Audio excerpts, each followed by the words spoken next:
We'll talk about that.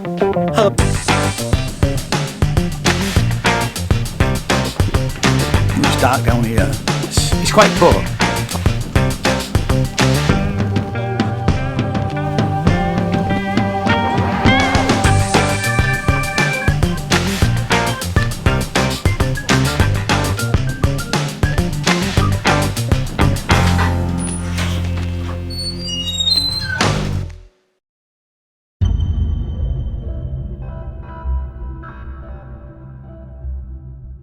Hello and welcome to my channel. My name is Ian J. Cole, and I have over the last year been involved in creating a podcast. Now, this is not my radio show. This is for a friend of mine, and it's called An Endless Sky: Lost Transmissions from Strange Realities, Strange and Beautiful Short Fiction meets Immersive Sound Design. The plan is that it's every month, although it hasn't been every month. My friend David Martin, who is responsible for getting An Endless Sky off the ground, he's a journalist and an author himself, and in fact the first short story that we worked on was a piece called Relic.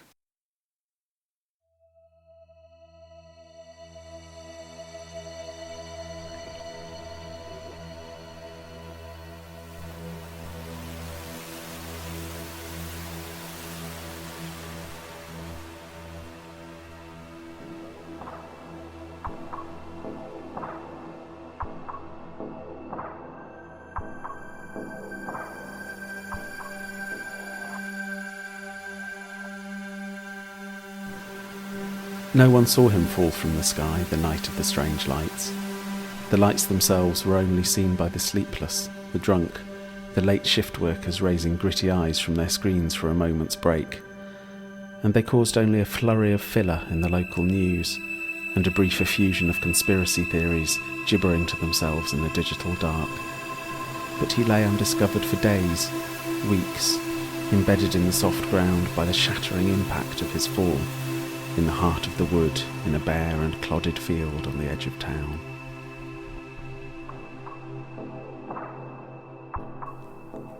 No one was watching at the frozen hour when the lights streaked low overhead, or in their wake heard the crashing of branches and the outraged eruption of birds.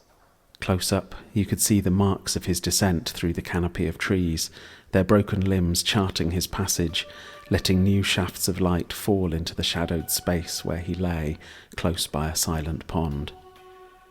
From outside, the wood was undisturbed, keeping it secret.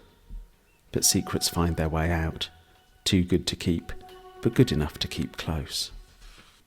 We never saw what was inside the suit. It was still intact, but burned and battered, its identifying markings lost, the visor black and impenetrable. We liked to scare ourselves daft by imagining the broken and rotting form within, because it was definitely occupied.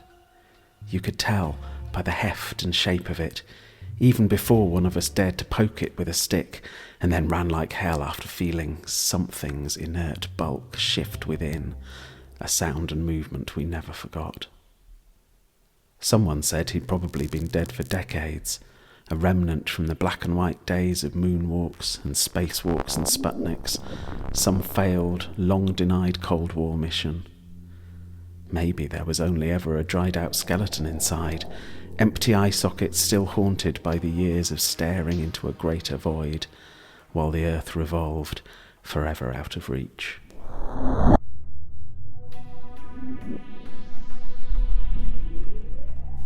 No one was quite sure who found it first. Somehow, each of us knew the kind of person we should confide in. We weren't all friends, came from all over town, had little else in common, yet somehow we knew to keep it secret from everyone else. Looking back, it was as though it could see something in each of us that we couldn't. But soon, a few of us were coming down regularly. We would cling to the grassy path at the margin of the field, scouring the horizons for any sign of the farmer, or any bigger, older, harder kids, before half running, half hobbling across the cold, sucking, trainer-ruining clods to the wood, to the gap in the barbed wire fencing, and the path to the stagnant central pond.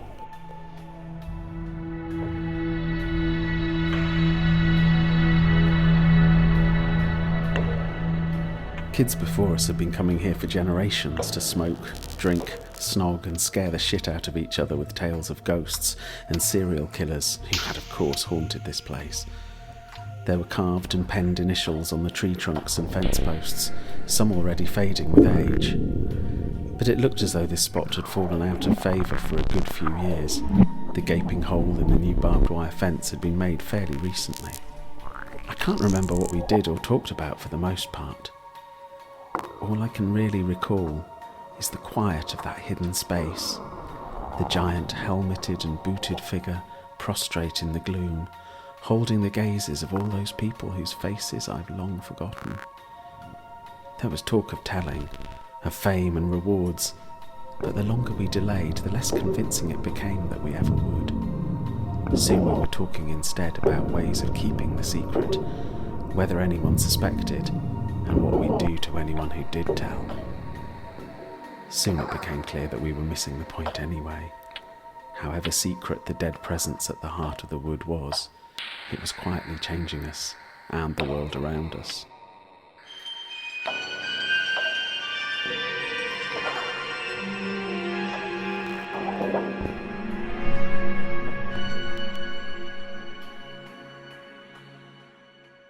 Gradually, moss began to grow in the joints of the suit and cover the visor, the earth beginning to reclaim the astronaut. And at night our dreams became filled, first with the image of that inscrutable faceplate, but then the blackness behind it drew us in, opening out onto abysses of stars. Utter silences, which once you learned to listen to them, filled with the hissing of radiation from impossibly distant suns, the shiver of strange particles, the loneliness of the void. It soon began to spill into the waking hours. Sometimes an ordinary street would seem transfigured, warped by a glimpse of some other geometry that lay beyond it. A single moment of time would open up into a pool you could plunge into and be lost, sinking through the fine grain of the universe towards whatever final truth might lie at the heart of things. While space and time opened up for us, the ground accelerated its attempts to devour the astronaut. Grasses grew up around his edges. Seeds propagated in the folds of his suit. Tendrils found their way into the mysterious holes for the missing hoses that once kept him alive. More than once we saw a worm emerge from a boot or a gauntlet. The ditches and streams that radiated out from the wood became his nervous system, spreading whatever he brought back from the cosmos into the ground, the water, the air, and at the same time feeding something back to him. It wasn't just us. We started noticing people lost in reverie, and houses with open doors, drawn curtains and abandoned cars, where the everyday routine of work and family had been replaced by far deeper, stranger rhythms. Some people never came home. We heard that the minister at the Congregationalist church had started speaking in hexadecimal numbers in the middle of his lesson. Our classes began dwindling, but none of the teachers seemed that concerned. Their own ranks were becoming increasingly chaotic. I don't know now if I witnessed it myself, or if it was just another story, but one became stuck in a loop, intoning a stream of seeming nonsense before heading for the doorway, only to flicker instantly back to the spot she'd started from, to repeat it all over and over.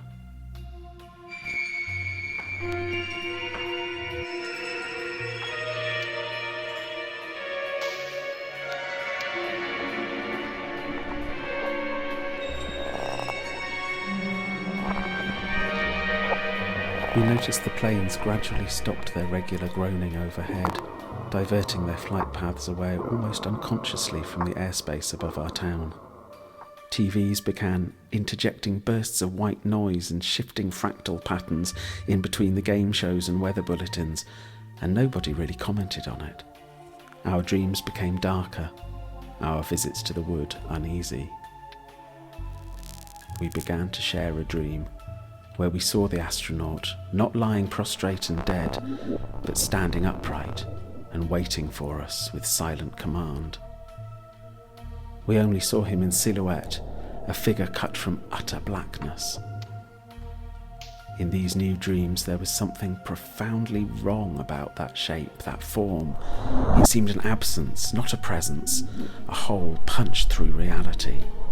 Every time we visited the wood now, we knew that one day we would find him standing there for real, ready to issue some unimaginable instruction.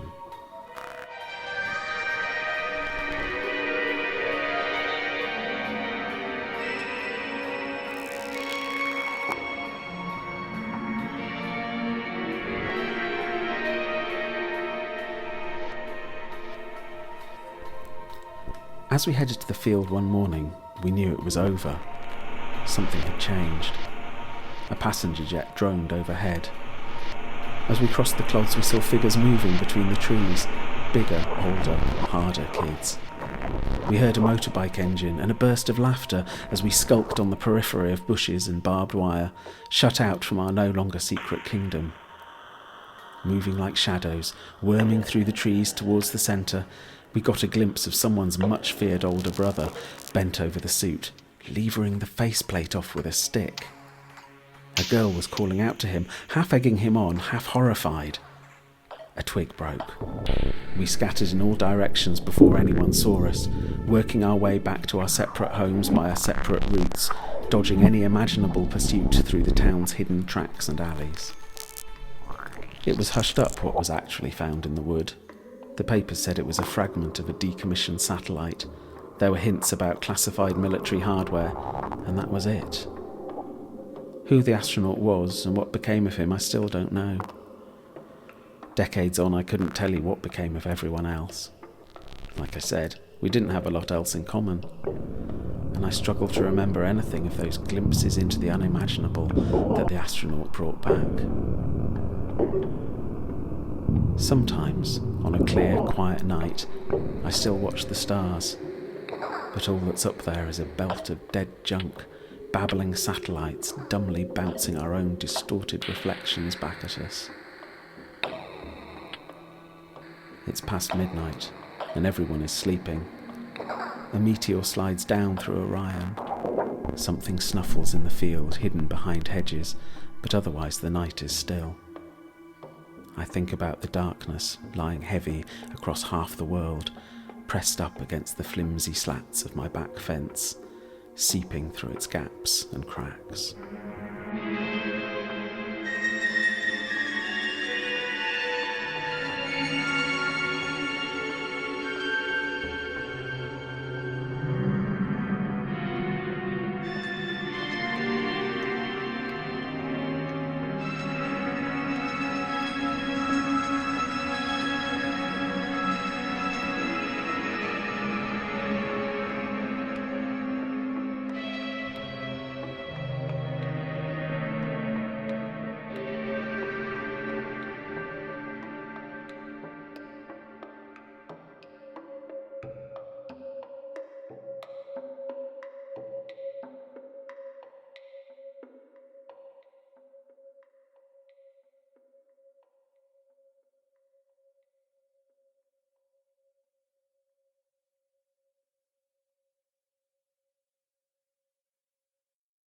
The process of this is, and I have free rein as to what I actually do from a sound design point of view or from a composition point of view.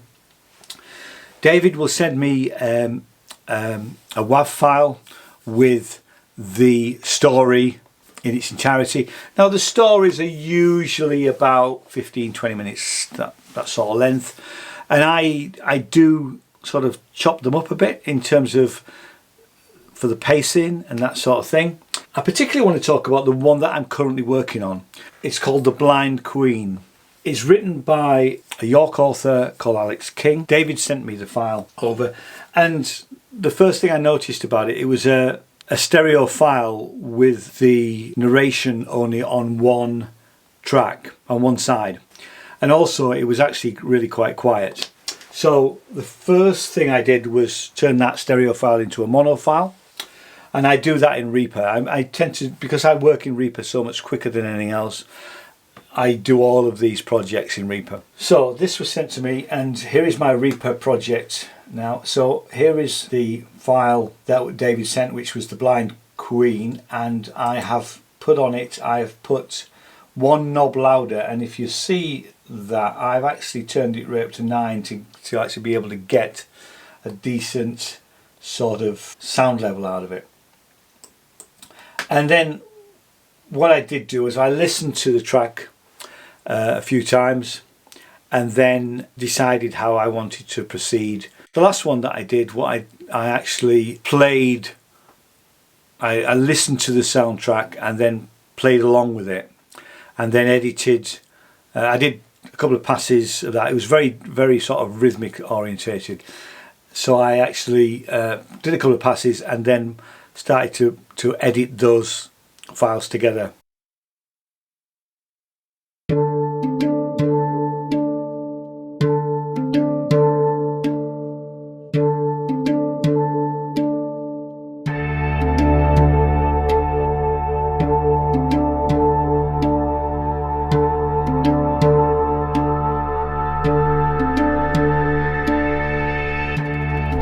One step inside and Amy knew there was something she'd forgotten.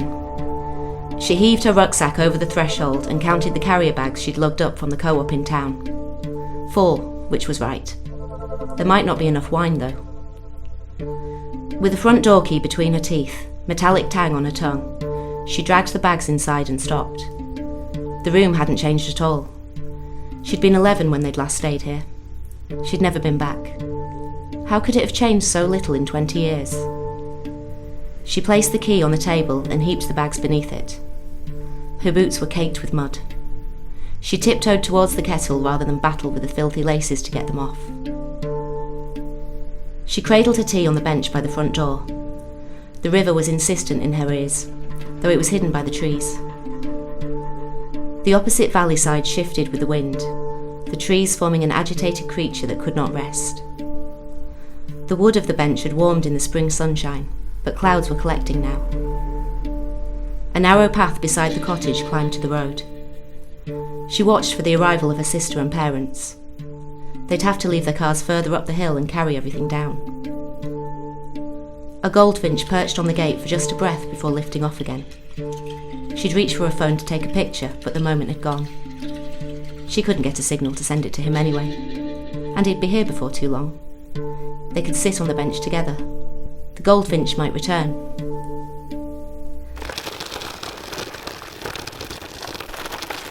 This time, what I've decided to do is I already, having listened to it,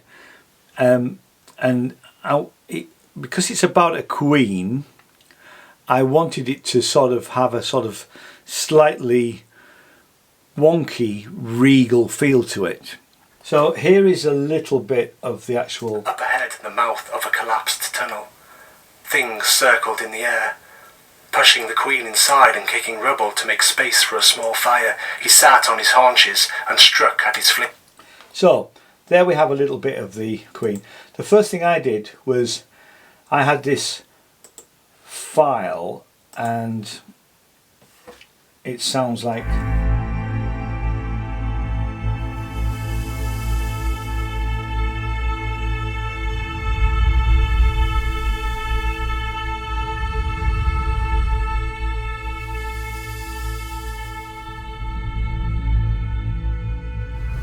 So it has this sort of slightly, it's a stretched file, and it's a piece, one of my songs that has been stretched to about, I think it's about 2 hours in total, is the total length of the file. So it's been stretched quite a bit to give it this sort of ethereal sort of effect.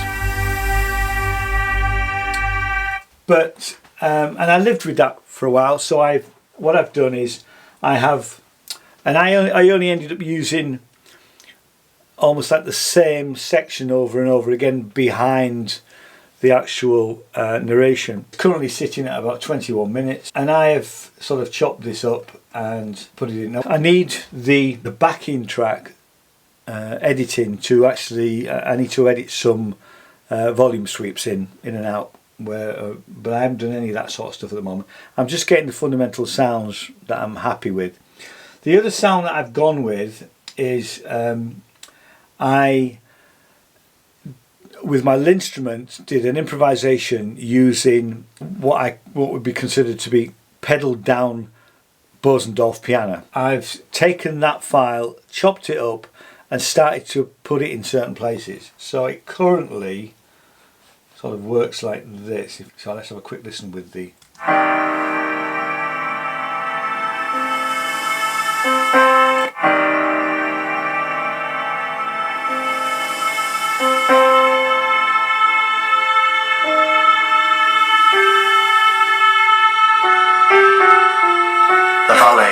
The blind queen through the landscape.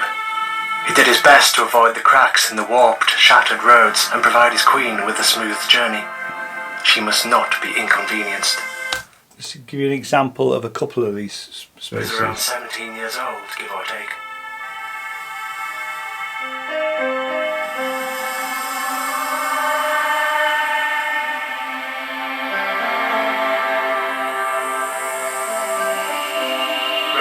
Crunched under the small rubber wheels. "What is that, boy?" "Pebbles, my queen," replied the boy. So where I am at the moment with it is I'm still at the point of actually putting the editing of the pieces together. I haven't listened to it for a few days, so I'm going to have another listen now. I'm going to transfer the whole project to this computer now and listen to it rather than listening to it on a small laptop speaker. I'll be able to listen to it on the proper studio monitors and then start to build the background to the actual piece. So there's more to follow. And thanks very much for watching. If you've got any questions about how I do this sort of stuff, stick them in the links down below. And I hope you found it useful, and I'll see you in another video. Thanks very much. Bye bye.